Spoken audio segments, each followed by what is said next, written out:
every single day. There are the cops all the time. I know. There's a window right here, so I can't really. No, I understand, but Yeah, it's I know. ridiculous how many cops you have. No, it's not cops. They're ambulances. I live around like 4 hospitals. Well,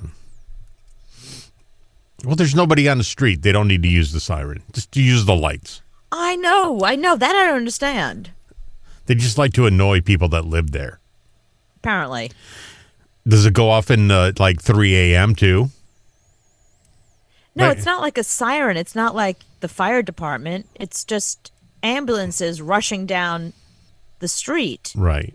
with their sirens going and their lights going. But if that really bothered you and you couldn't sleep, that would be a pain in the ass. I mean, if it bothered me, I'm in the wrong city. Right. You need to move. Yeah. No, I'm used to it by now is my point. Right. I'm saying if you couldn't live there, you would have to move to Wyoming. Yeah, I don't hear it. You hear it. Right. Yeah. See, I mean, if I hear a siren here, I'm like, oh, crap. Something's going on. What's going on? Who died? Is there, because you just don't hear it. That was the weird thing about living in Long Island is that it was so quiet at night. It was so quiet on our street that if there was any kind of siren, it was like, oh my God, like where'd that come from? Right. Let's get up and go look out the window. Right. Where is there even a fire department or an anything around here? Yeah. Saturday morning, there was this big rumble outside my window, and it was a fire truck next door. I don't know why. I mean, he was there.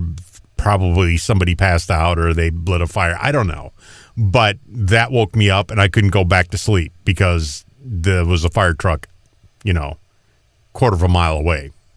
I mean, and they could have just smelled gas for all you know. I mean, it could be anything. Yeah, People, they bring it out for anything. Yeah, I always wonder how many times that I hear sirens go back and forth that it's like somebody having a panic attack and they're like, I'm having a heart attack. It's a panic attack. Mm-hmm. I wonder like what percentage of people that call 911 for something other than my pizza didn't show up, because remember we talked about that last week, that people call 911 for the dumbest reasons, but the people that actually call for medical stuff, I wonder what percentage are actually life and death versus people having a panic attack or I cut my finger, things that you could just walk yourself to an emergency room.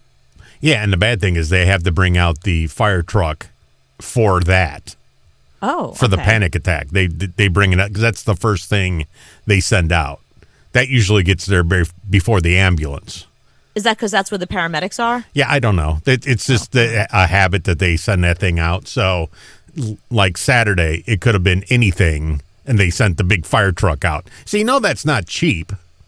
Right. For the gas, and it takes 17 people to work that thing. Right. So it's a whole thing, and it makes a lot of noise, and it makes my dogs go nuts because they're not used to it like I am.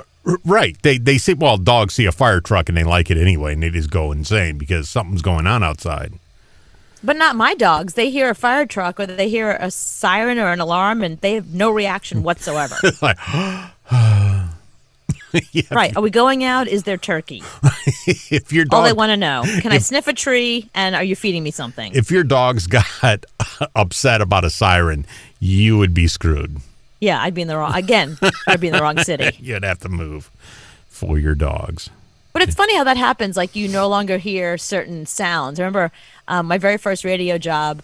Of course, I wasn't making very much money at all, like a tiny, tiny bit of money. So the only place I can afford was like a block from a train station and a railroad. So every single, I would say every, maybe hour, half hour, you heard the trains going by, toot, toot, the whole thing. You heard the rumbling, you heard the boop, boop, like the whole thing. Mm-hmm.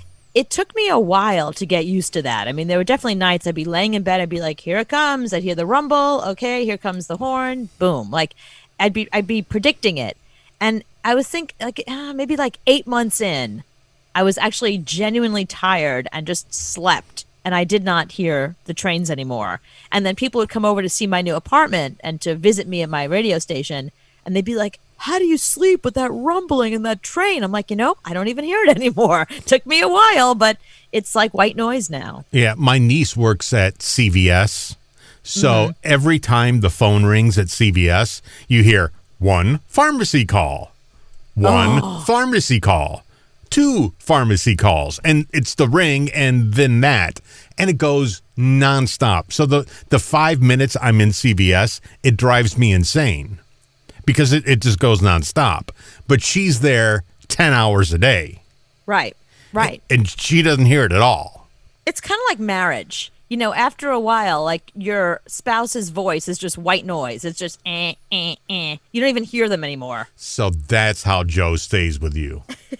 Right. I'm just white noise to him.